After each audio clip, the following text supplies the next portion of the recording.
Claire, une femme d'une trentaine d'années, menait une vie tranquille et épanouie avec Jean, son amour depuis l'université. Lorsque leurs yeux se sont croisés pour la première fois, un lien indéfectible s'est formé. Aujourd'hui, après 10 ans de mariage, ils partagent plus qu'une maison, ils partagent des rêves, des rires et des défis. Jean, toujours peu loquace, exprimait son amour pour Claire par des gestes d'affection et un dévouement silencieux qui en disaient long. Il vivait dans la maison que Claire avait héritée de sa défunte mère, une propriété spacieuse située dans un quartier privilégié de la ville.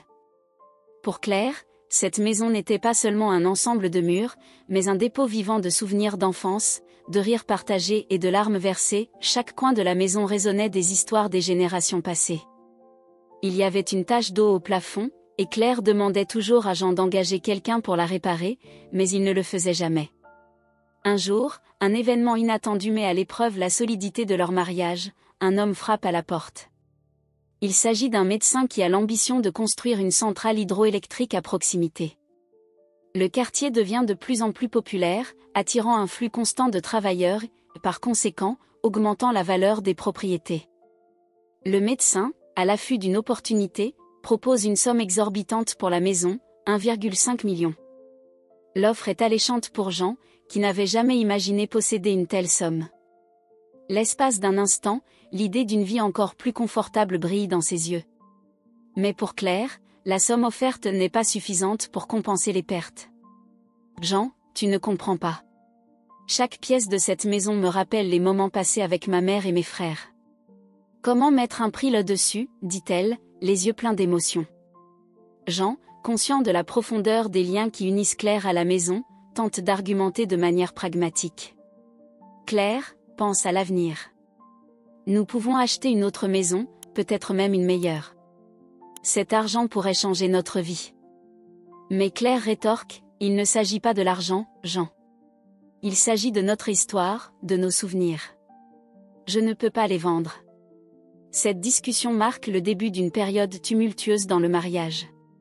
Des mots durs ont été échangés, pendant un certain temps, la séparation a semblé imminente. Cependant, l'amour qu'ils se portaient et les années qu'ils avaient partagées leur ont permis de trouver un moyen de surmonter leurs désaccords. Pendant ce temps, la tache d'eau sur le toit de la maison ne fait qu'augmenter avec le temps. Jean commence à voir la situation du point de vue de Claire. Un soir tranquille, après un dîner maison, il prend ses mains dans les siennes et lui dit « Claire, je comprends maintenant. Cette maison est plus que des briques et du mortier. C'est un morceau de votre âme. Je n'aurais jamais dû penser à le vendre. » Claire, soulagée et touchée par la compréhension de Jean, le serre fort dans ses bras. « Je t'aime, Jean. Merci de ta compréhension. » Dès lors, l'idée de vendre la maison est abandonnée. Jean et Claire, renforcés par ce défi, ont continué à construire leur vie ensemble, enracinés dans l'amour et les souvenirs qu'ils partageaient dans cette maison. La décision de préserver la maison n'a pas seulement sauvé leur mariage, elle a aussi réaffirmé leur engagement à chérir ce qui comptait vraiment, la famille, l'amour et la maison qu'ils avaient construit ensemble. Bien que Jean ait accepté d'oublier l'offre pour la maison, il n'a pas pu empêcher le chiffre de 1,5 million de lui revenir à l'esprit, le hantant dans les moments de silence et de réflexion. Cette somme représente pour lui plus qu'une sécurité financière, elle est l'incarnation de ses désirs inassouvis et de ses ambitions secrètes. Bien qu'il n'ait jamais exprimé ses pensées à voix haute, un ressentiment grandissant commence à naître dans son cœur contre Claire, alimenté par son avidité silencieuse. Au fil des mois, Jean maintient un équilibre délicat, évitant soigneusement le sujet qui a failli les séparer. Mais la tranquillité est brusquement interrompue par un événement inattendu. Marie, la mère de Jean, fait une chute à la maison et se casse le bras. Compte tenu de la gravité de la situation et du fait que Marie vivait seule, Jean a décidé de l'emmener vivre avec eux, une décision qui, bien que nécessaire, promettait de changer la dynamique de la maison. « Claire, ma mère va avoir besoin de nous plus que jamais. Je sais que vous avez vos différences, mais j'ai besoin que tu m'aides à m'occuper d'elle, » dit Jean, plein d'espoir. « Bien sûr, Jean, c'est ta mère et je ne laisserai jamais quelqu'un de notre famille sans surveillance. » « C'est ta mère et je ne laisserai jamais un membre de notre famille sans surveillance, » répond Claire en cachant sa réticence. Vivre avec Marie n'a jamais été facile, et la perspective de la voir à la maison pour une durée indéterminée suscite une anxiété que Claire s'efforce de ne pas montrer. Les jours se transforment en semaines et la présence de Marie commence à peser sur l'atmosphère de la maison. Avec son bras cassé, Marie se limite à des activités sédentaires, passant ses journées entre la télévision et de longues conversations avec les voisins. Sa présence a considérablement augmenté la charge de travail de Claire, qui s'est retrouvée accablée de tâches ménagères supplémentaires. Malgré cet effort supplémentaire, Claire garde sa frustration pour elle, préférant le silence au conflit. En revanche, Marie est insatisfaite de presque tout. Cette nourriture est insipide.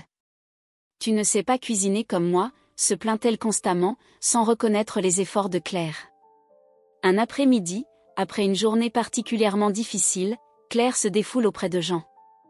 J'essaie de faire de mon mieux, mais ta mère n'est pas contente de ce que je fais. Je suis épuisée, avoue-t-elle, la voix lourde d'épuisement. Jean, réalisant le poids de sa décision sur Claire, se sent partagé entre la loyauté envers sa mère et l'amour pour sa femme. Claire, je suis vraiment désolée. Je ne savais pas à quel point c'était difficile pour toi. Je parlerai à ma mère, promet-il, déterminé à trouver un équilibre. Au fil des jours et des mois, la tension devient de plus en plus palpable dans la maison de Claire et Jean. L'amélioration de l'état physique de Marie n'apporte aucun soulagement à l'atmosphère pesante qui domine désormais la maison. Jean, dans son indifférence croissante, n'a pas tenu sa promesse de parler à sa mère. La vérité est toute simple, il n'a aucune envie d'affronter la situation. Le confort de sa routine était sa priorité, et les sentiments de Claire étaient relégués au second plan. Le bras de Marie est guéri et elle peut rentrer chez elle, mais elle continue à vivre avec Claire et Jean, laissant Claire de plus en plus désemparée. Claire, épuisée par les demandes constantes et le manque de soutien, décide de confronter Jean. On ne peut pas continuer comme ça. Je suis fatiguée, et ta mère, elle ne respecte pas notre espace, notre maison. Elle a sa propre maison, Jean. Pourquoi doit-elle rester ici? Sa voix, bien que fatiguée, porte un ton de désespoir. Jean, lui, a recours à une manipulation émotionnelle grossière, essayant de faire appel au côté sentimental de Claire, sachant très bien qu'elle a tendance à céder. Elle est vieille, Claire. Vivre seule à cet âge est dangereux. Nous sommes tout ce qu'elle a, dit-il, la voix dépourvue de toute préoccupation réelle. Jean voit la situation comme une double commodité, sa mère soignée et ses propres besoins domestiques satisfaits sans effort de sa part. Cédant une fois de plus à la pression émotionnelle et à sa propre nature empathique, Claire accepte à contre-ségur que Marie continue à vivre avec eux. Cette décision est cependant prise le cœur lourd, sachant que sa santé mentale et physique continuera d'être sacrifiée. Les mois suivants ont été marqués par un cercle vicieux d'épuisement et de ressentiment. Claire, plus isolée que jamais, se sent étrangère dans sa propre maison. Marie, profitant de la situation, devient encore plus exigeante, critiquant tout, de la nourriture au ménage, sans offrir aucune forme d'aide ou de gratitude. Jean, quant à lui, s'enfonce dans une apathie commode, se désintéressant totalement du bien-être de sa femme. Claire se tient tristement dans le salon, regardant la fuite qui forme une grande tache d'eau au plafond, chaque jour rendant plus évident le gouffre émotionnel qui s'est formé entre elle et Jean. L'homme qu'elle avait épousé lui apparaissait désormais comme un étranger, quelqu'un qui faisait passer son propre confort avant le bonheur et la santé de sa femme. L'indifférence de Jean n'est pas un simple défaut passager, c'est la révélation de son véritable caractère. Face à cette dure réalité, Claire commence à s'interroger sur la pérennité de son mariage. La solitude et l'épuisement sont devenus ses compagnons constants, des ombres qui la suivent dans une maison qui ne ressemble plus à un foyer. L'amour et le respect, fondamentaux dans toute relation, s'étaient dissipés, ne laissant derrière eux que déception et regret. Dans ce sombre scénario, Claire se trouve à la croisée des chemins, continuer à vivre dans ce cycle de négligence et de manque de respect, ou trouver la force de faire un choix douloureux mais nécessaire pour sa propre santé et son bonheur. L'espoir d'un avenir meilleur était devenu un fil ténu, presque invisible, dans le tissu effiloché de leur mariage. Au fil du temps, la santé de Claire a commencé à décliner de façon alarmante. Des nausées et des vertiges constants sont devenus ses compagnons quotidiens, l'obligeant à passer de longues heures allongées ou endormies dans une tentative désespérée de trouver un peu de soulagement.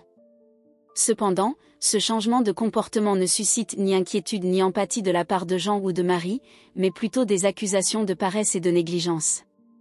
Tu passes tes journées au lit alors que mon fils travaille dur. La maison est en désordre, ce n'est pas une façon de vivre, gronde Marie, la voix pleine de dédain, sans se soucier le moins du monde de l'état de Claire. Jean, reprenant les plaintes de sa mère, exprime son mécontentement dès son arrivée à la maison. Je n'arrive pas à croire que je rentre du travail et que je trouve la maison dans cet état. Où est le dîner? Pourquoi la vaisselle est-elle encore dans l'évier? Il regarde à peine Claire, son irritation masquant toute trace de compassion qu'il aurait pu avoir pour elle. Claire, bien qu'affaiblie, tente d'expliquer la gravité de son état. Je me sens vraiment mal, Jean. Ce n'est pas seulement de la paresse. Il y a quelque chose qui ne va pas chez moi, plaide-t-elle, la voix faible et tremblante. Mais ces paroles tombent dans l'oreille d'un sourd, tant chez Jean que chez Marie, qui semble plus préoccupée par les désagréments causés par son état que par Claire elle-même. Pour tenter de revenir à la normale, malgré la persistance de ses symptômes, Claire tente d'assumer ses responsabilités domestiques.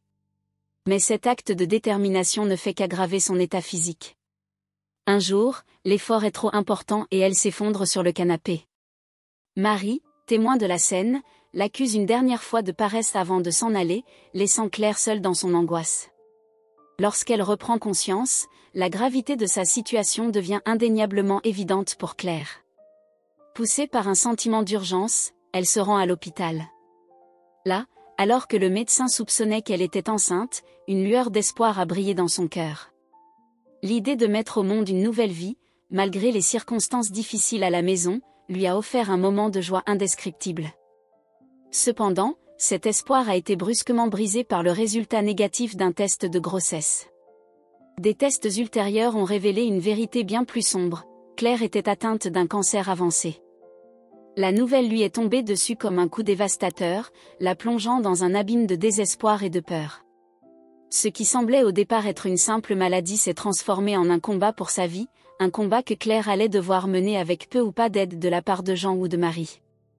Le diagnostic de cancer a forcé Claire à faire face à sa mortalité, ainsi qu'à la fragilité de ses relations. Jean, l'homme qu'elle avait choisi comme partenaire, n'a pas su lui apporter le soutien et la compréhension dont elle avait désespérément besoin. Marie, au lieu d'assumer le rôle d'une figure maternelle en temps de crise, a préféré la condamnation à la compassion. Alors que Claire entame un traitement ardu, le diagnostic d'un cancer avancé jette une ombre froide sur la dynamique familiale déjà tendue. Au départ, Jean et Marie ont tous deux exprimé leur inquiétude et promis leur soutien, une façade d'attention qui n'a pas tardé à se fissurer sous le poids de la réalité. Les défis du traitement par chimiothérapie, avec ses nausées et ses faiblesses incessantes, ont rendu Claire dépendante de la compagnie et du soutien de ses amis et de sa famille lors de ses visites à l'hôpital. « J'aimerais vraiment que tu viennes avec moi une fois, Jean, » dit Claire un soir, la voix faible mais pleine d'espoir.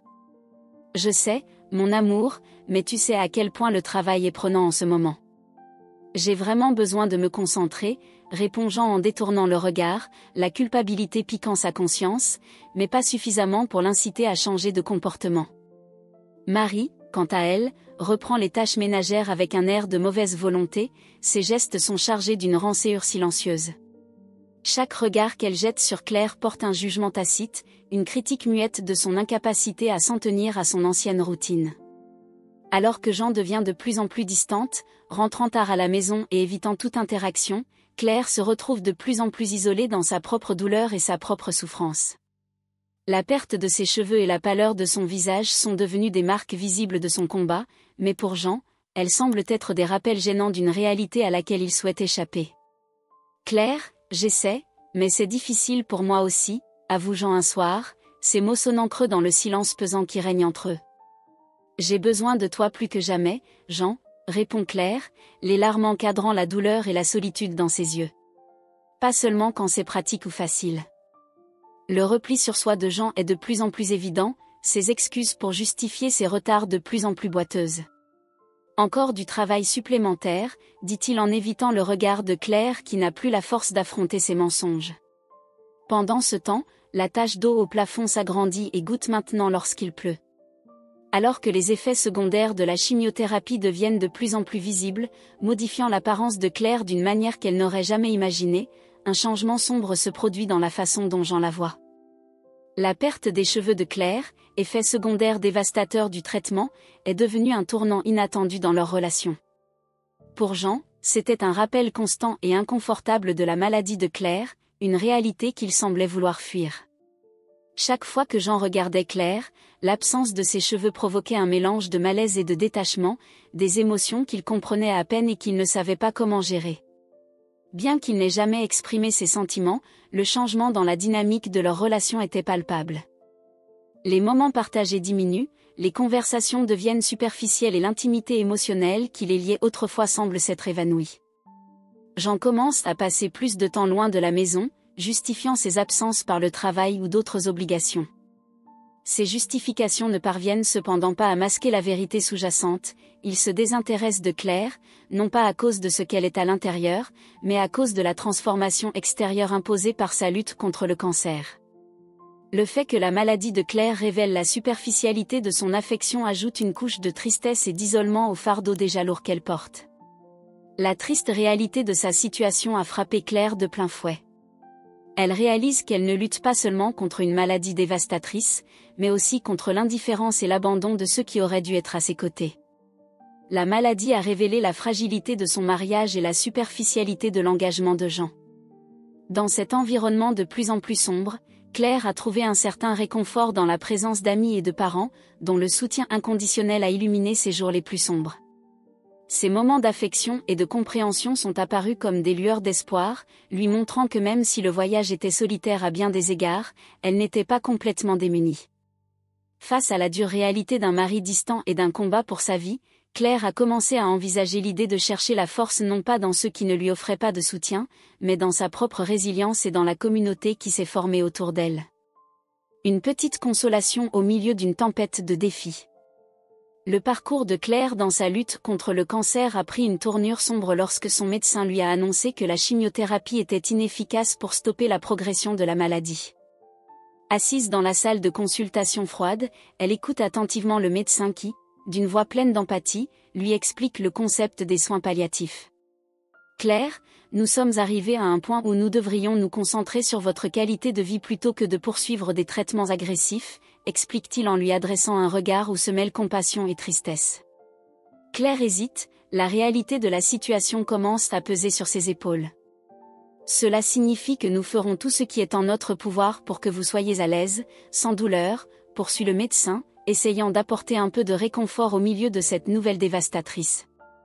Les mots « quelques mois à vivre » ont résonné dans l'esprit de Claire comme une cloche funèbre, signalant non seulement la fin de son traitement, mais aussi le début d'un compte à rebours vers son inévitable adieu.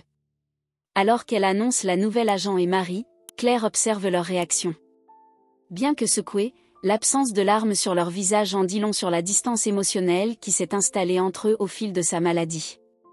Cependant, dans la tourmente de ses émotions et de l'avancée inexorable de son état, Claire a trouvé du réconfort dans les visites fréquentes de ses proches et de son amie Amélie.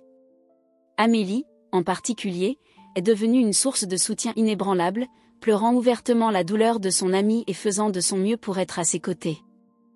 Un après-midi tranquille, alors que la maison est plongée dans le silence, Claire entend la voix étouffée de Marie au téléphone. Elle va bientôt mourir. Je suis déjà fatiguée de m'occuper de cette maison. Au moins, comme ça, je pourrai me reposer. Les paroles de Marie, empreintes d'un froid égoïsme, ne surprennent pas Claire. Elle se rend compte depuis longtemps du poids que sa présence représente pour sa belle-mère, mais le fait d'entendre ses vraies émotions verbalisées avec autant de cruauté lui apporte une nouvelle vague de douleur. Quant à Jean, son absence s'accentue, ses brèves apparitions à la maison sont marquées par un parfum féminin qui n'appartient pas à Claire. Cette prise de conscience ajoute une nouvelle forme de souffrance au fardeau déjà lourd de Claire. La trahison, même si elle n'a pas été affrontée, a laissé une marque indélébile, rongeant le peu de force qui lui restait. Dans ces moments de solitude, Claire réfléchit à sa vie, aux choix qu'elle a faits et aux personnes qu'elle a laissées entrer dans son cœur. La réalité de son départ imminent l'oblige à faire face non seulement à la mortalité, mais aussi à la nature des relations humaines. L'amour inconditionnel d'Amélie contraste vivement avec l'indifférence de Jean et le ressentiment de Marie. Alors que Claire navigue dans les derniers chapitres de sa vie, elle trouve une étrange paix dans l'acceptation de son destin. Elle savait que même si son histoire touchait à sa fin, le véritable amour et l'amitié qu'elle avait vécu avec des personnes comme Amélie resteraient son héritage longtemps après sa disparition. Cette pensée, bien que peu consolante, lui a offert un rayon de lumière dans l'obscurité de ses derniers jours. Dans les moments les plus sombres de sa maladie, Claire est devenue la spectatrice involontaire du véritable caractère de Jean et Marie. Confinée dans son lit et dépendante d'un fauteuil roulant, elle est témoin d'une réalité qui lui déchire le cœur plus profondément que le cancer. Leur conversation insouciante, tenue en sa présence, tournait autour des projets d'héritage et de vente de sa maison, révélant un mépris insensible pour sa situation et ses sentiments. Marie, avec une lueur d'avidité dans les yeux, parle de ses projets grandioses de visite de Paris, en profitant des bénéfices de la vente de la maison. Imagine, Jean, dès que Claire sera partie, Paris sera ma première étape. La ville lumière m'attend, dit-elle à haute voix, comme si Claire n'était qu'un obstacle sur la route des loisirs. Jean, ne voulant pas être à la traîne de l'insensibilité, fait part de ses propres rêves de voyage aux États-Unis, des visions d'extravagance dansant dans son esprit. Et moi, maman, je verrai enfin les États-Unis. La valeur de la maison a grimpé à 2 millions. Nous sommes sur le point de faire fortune, dit-il avec un sourire qui n'a rien à voir avec la solennité de la chambre de Claire.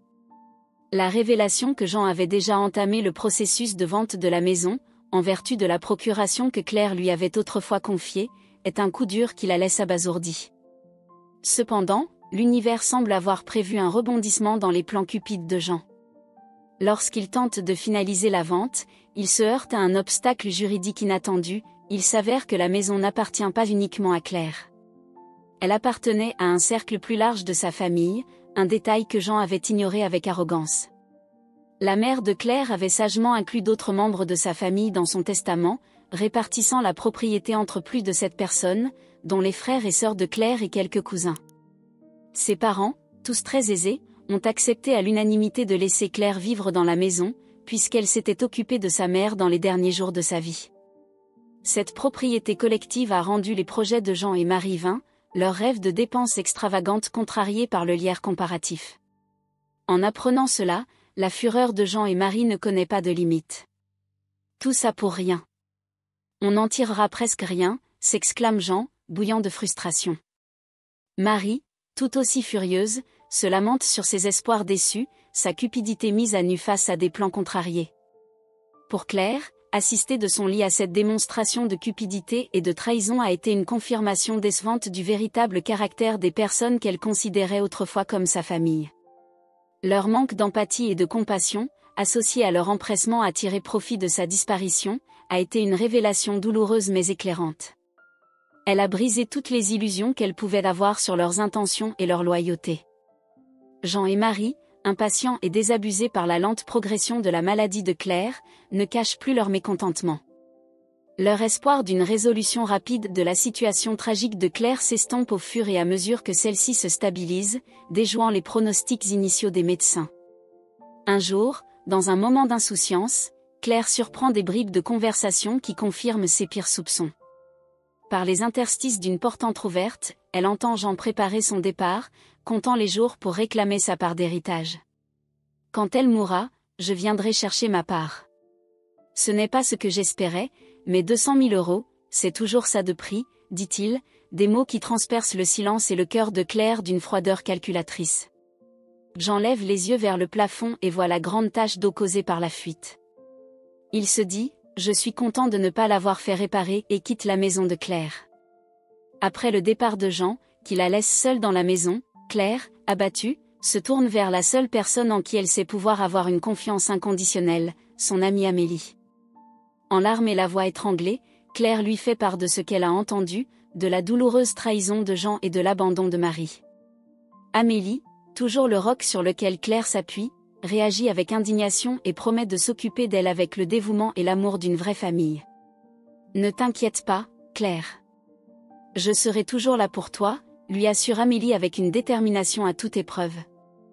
Dans les jours qui suivent, Amélie, les parents et les frères et sœurs de Claire forment un réseau de soutien inébranlable. Ils se sont relayés pour ne pas laisser Claire seule, s'occupant d'elle avec un dévouement qui dépassait le cadre du sang. La présence constante d'êtres chers a transformé la maison de Claire en un véritable foyer de chaleur humaine, quelque chose qu'elle pensait ne plus jamais ressentir. L'affection et l'attention qu'elle recevait remplissaient son cœur d'une manière que les mots ne pouvaient exprimer. Si je mourais maintenant, je mourrais heureuse, pensait Claire, trouvant la paix en présence de ceux qui l'aimaient vraiment. Contre toute attente, une année s'écoule. Non seulement Claire est restée en vie, mais ses cheveux ont recommencé à pousser et un étrange sentiment de bien-être l'a envahie. Amélie, constatant l'amélioration non seulement physique mais aussi spirituelle de son amie, l'encourage à revoir le médecin pour un examen plus approfondi. Même la fuite d'eau au plafond semble s'être résorbée, mais la tache est toujours là, et Claire la regarde fixement. De retour au cabinet médical, Claire affronte les tests avec un mélange de crainte et d'espoir. Lorsque le médecin examine les résultats, ses paroles sont empreintes d'un étonnement incrédule. Impossible, marmonne-t-il d'abord, avant d'expliquer à Claire l'extraordinaire revirement de son état. Vous avez toujours un cancer, mais la maladie a tellement régressé qu'elle semble être à un stade précoce. C'est un miracle, déclare le médecin en annonçant une nouvelle rare que peu ont la chance d'entendre. Claire est submergée par l'émotion, des larmes de bonheur et de soulagement coulent sur son visage. La perspective de se voir offrir une nouvelle chance de vivre l'a inondée d'un immense sentiment de gratitude. La bataille contre le cancer avait fait ressortir le pire et le meilleur des personnes qui l'entouraient, lui faisant prendre conscience de la valeur incalculable de l'amitié et de l'amour véritable. Désormais, avec un espoir renouvelé, Claire envisageait l'avenir non pas comme un horizon sombre, mais comme un champ de possibilités illimitées, sachant que, quels que soient les défis auxquels elle serait encore confrontée, elle ne serait pas seule. L'amélioration de l'état de santé de Claire a apporté un nouvel espoir dans sa vie, une chance de repartir à zéro qu'elle ne s'attendait pas à recevoir. Après des années de lutte acharnée contre le cancer, le recul inattendu de la maladie a ouvert de nouvelles voies et de nouvelles possibilités. La chimiothérapie légère, dernier effort de son médecin dévoué, a non seulement réussi à faire régresser la tumeur, mais a également permis à Claire de garder ses cheveux, symbole visible de sa guérison et de sa force renouvelée. La tumeur devenant de plus en plus petite, Claire s'est remise à rêver de l'avenir, un avenir dans lequel elle ne se voyait pas seulement survivre, mais s'épanouir. Dès que je serai complètement rétablie, je chercherai un emploi. Je veux être indépendante, vivre seule, a déclaré Claire à Amélie, dont le soutien indéfectible a été une lueur d'espoir dans les moments les plus sombres de sa vie. La dépendance financière est une chose que Claire est déterminée à laisser derrière elle. L'absence de Jean, bien que douloureuse à bien des égards, a fait disparaître le principal soutien de famille du foyer, la poussant dans une réalité où elle dépend de l'aide de sa famille, et en particulier d'Amélie. Cependant, cette période de vulnérabilité a également enseigné à Claire la valeur de la communauté, de la véritable amitié et de la famille choisie. La vie, cependant, trouve toujours des moyens de tester notre résilience, comme Claire allait bientôt le découvrir. Un jour, alors qu'elle se détendait dans le salon, une partie du plafond en plâtre s'est effondrée, rappel physique de la négligence passée. Le plâtre est tombé directement sur la tache d'eau qu'elle et Jean n'avaient jamais fait réparer. L'incident, bien qu'effrayant, n'a pas causé de blessure, mais il a mis en évidence le besoin urgent de réparer la maison, une tâche pour laquelle Jean n'a jamais montré d'intérêt.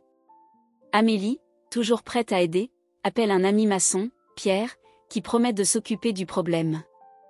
Lorsque Pierre arrive chez Claire, il apporte avec lui non seulement ses outils, mais aussi son fils, Louis, une présence inattendue qui devient vite agréable. « Je suis désolé, c'est mon fils. Je n'ai personne à qui le confier aujourd'hui. Je peux ranger votre maison pendant qu'il reste ici ?» demande Pierre avec un peu d'appréhension. « Bien sûr », répond Claire, un sourire se dessinant sur ses lèvres pour la première fois depuis longtemps. Pendant que Pierre travaillait au plafond, Claire s'engagea dans une conversation chaleureuse avec le père et le fils. Pierre a raconté son histoire, le départ prématuré de sa femme après la naissance de Louis et la façon dont il a élevé seul son fils, avec l'aide de sa mère. Claire a été impressionnée par l'éducation et la maturité de Louis, même à un si jeune âge, ainsi que par le dévouement et l'amour de Pierre pour son fils. Ces moments de conversation et de complicité inattendus se sont révélés être un baume pour l'âme de Claire. Elle a commencé à voir Pierre non seulement comme un maçon engagé pour réparer les dégâts matériels de sa maison, mais aussi comme un être humain menant ses propres combats, avec des histoires et des rêves qui faisaient écho aux défis et aux espoirs auxquels elle était elle-même confrontée. Pendant les 3 jours où Pierre a réparé le toit de Claire, l'atmosphère de sa maison s'est transformée. La présence quotidienne de Pierre et de son fils Louis a apporté une joie que l'on n'avait pas vue dans cette maison depuis longtemps. Claire se rend compte à quel point leur présence illumine ses journées, un bonheur inattendu qui la rend ironiquement reconnaissante de n'avoir jamais réparé le toit auparavant. Lors de son dernier jour de travail, Pierre a fait preuve d'une gentillesse qui a profondément touché Claire. Remarquant qu'elle se remettait encore des effets de la chimiothérapie, il a insisté pour l'aider à nettoyer après les réparations. « Tu ne devrais pas travailler autant, » dit Pierre, inquiet. Claire, reconnaissante et quelque peu surprise par tant de prévenance, se sent plus valorisée par ce geste que par tout ce que Jean a fait pour elle depuis des années. Désireuse de lui rendre l'appareil d'une manière ou d'une autre, Claire commande un déjeuner pour eux. Assis à la table, Claire, Pierre et Louis partagent un repas plein de rires et de conversations agréables. C'était un moment simple mais profondément significatif pour chacun d'entre eux. Alors qu'ils se disaient au revoir, la tristesse de Louis à l'idée de quitter la maison de Claire était palpable. « Je vais revoir cette fille ?» demande-t-il, ses grands yeux remplis d'un espoir enfantin empreint de sincérité. Claire s'empresse de les inviter à revenir déjeuner le week-end. La joie de Louis à l'écoute de cette invitation réchauffe le cœur de Claire et concrétise le début d'une amitié inattendue et précieuse. Au moment où Claire doit se rendre à sa prochaine séance de chimiothérapie, surprise, au lieu d'Amélie, c'est Pierre qui se présente. Amélie a eu un imprévu et m'a demandé de la remplacer. « J'espère que cela ne vous dérange pas », explique Pierre, un peu inquiet de la réponse. Ce qu'il ne savait pas, c'est qu'Amélie n'avait pas eu d'imprévu, tout avait été prévu pour les réunir. Amélie s'est sentie obligée de jouer les Cupidons avec eux. La compagnie de Pierre pendant le traitement a transformé une expérience normalement ardue en quelque chose de supportable, voire d'agréable, grâce à la conversation et au soutien. Dans les jours qui ont suivi, les visites de Pierre et Louis sont devenues une constante dans la vie de Claire. À chaque rencontre, le lien entre eux s'est renforcé, tissant des liens d'attention, d'affection et de soutien mutuel. À l'approche du jour marquant la fin du traitement de chimiothérapie de Claire et la confirmation qu'il n'y a plus de traces du cancer dans son corps, Pierre trouve le courage d'exprimer ses sentiments. Armé d'un bouquet de roses, il fait sa déclaration : « Claire, tu as illuminé ma vie et celle de Louis d'une manière que nous n'aurions jamais imaginée. J'aimerais savoir si tu veux sortir avec moi. » La question, pleine d'espoir et de vulnérabilité, a trouvé un terrain fertile dans le cœur de Claire. Émue et touchée par la sincérité de Pierre, Claire a répondu par un oui qui a fait couler des larmes de bonheur. À ce moment-là, elle a ressenti une plénitude et une joie qu'elle n'aurait jamais cru possible de retrouver. Le parcours de Claire, jalonné de défis et de déceptions, avait abouti à un nouveau départ, plein d'amour et d'espoir. Le destin, qui a souvent semblé cruel, s'est montré généreux, tissant un nouveau chapitre de sa vie, où l'amour, l'amitié et la famille qu'elle s'est choisie sont devenues ses plus grandes bénédictions. Des années se sont écoulées depuis que Claire a retrouvé l'espoir et l'amour auprès de Pierre. Une nouvelle vie avait commencé pour elle, pleine de bonheur, d'attention et d'une famille qu'elle avait choisie et qu'il avait choisie en retour. Pendant tout ce temps, Marie et Jean sont restés en marge de l'existence de Claire, enfermés dans leur propre vie et leur propre rançéure, jusqu'au jour où ils reçoivent une lettre qui promet de tout changer. Lorsqu'ils lisent que Claire est morte et qu'ils doivent se présenter pour le partage d'un héritage inexistant, Marie et Jean ont du mal à contenir leur joie perverse. Finalement, elle a mis trop de temps à mourir, déclare Marie avec une froideur qui glace le sang de tous ceux qui doutent encore de son caractère. Ils se rendirent à l'endroit prévu, espérant enfin recevoir leur récompense pour ce qu'ils considéraient comme une trop longue attente. Cependant, lorsqu'ils sont arrivés, la scène qu'ils ont rencontrée n'aurait pas pu être plus éloignée de ce à quoi ils s'attendaient. Au lieu d'une sombre réunion pour discuter des héritages, ils sont accueillis par le spectacle d'un mariage en pleine célébration. La plus grande surprise est venue lorsque Jean a aperçu la mariée, Claire, radieuse dans sa robe de mariée, visiblement enceinte à côté de Pierre, le marié. Le véritable architecte de ce plan audacieux n'est autre qu'Amélie, qui assiste à la scène avec un sourire triomphant. La lettre avait été sa ruse, un moyen ingénieux de faire venir Jean et de le forcer à accorder à Claire la dernière liberté qu'elle méritait. Les regards critiques des personnes présentes pèsent sur Jean et Marie, témoignage silencieux de la connaissance collective des actions passées de Jean. Claire, totalement inconsciente du piège tendu par Amélie, reste sans voix devant la tournure des événements, mais ne peut s'empêcher de rire en voyant l'expression stupéfaite de Jean lorsqu'Amélie le confronte. Voici les papiers du divorce. Signez-les pour que mon ami puisse se remarier, dit Amélie en poussant les documents vers Jean. Entouré de regards condamnants, Jean signe les papiers, scellant une fois pour toutes son divorce avec Claire. Jean et Marie, humiliés et vaincus, quittent précipitamment la fête, laissant derrière eux les faux-semblants qu'ils avaient encore sur la vie de Claire. En regardant Amélie, Claire laisse échapper un rire, expression de soulagement et de joie face à la liberté qu'elle a gagnée et à l'avenir prometteur qui l'attend. Claire savait qu'avec Pierre à ses côtés et un nouveau membre dans la famille, sa vie était complète d'une manière qu'elle n'avait jamais imaginée. La célébration de leur mariage n'est pas seulement un moment de joie, mais aussi le symbole d'un nouveau départ, libéré des ombres du passé et illuminé par la promesse de l'amour, de la famille et du bonheur. Ce jour-là, Claire ne célèbre pas seulement son mariage avec Pierre, mais aussi la victoire de la vérité et de l'amour sur la cupidité et la trahison. Son cœur, rempli de gratitude envers Amélie, Pierre et tous ceux qui l'ont soutenue, sait que, quel que soit l'avenir, elle l'affrontera avec la force de l'amour véritable et le soutien indéfectible de la famille qu'elle s'est choisie.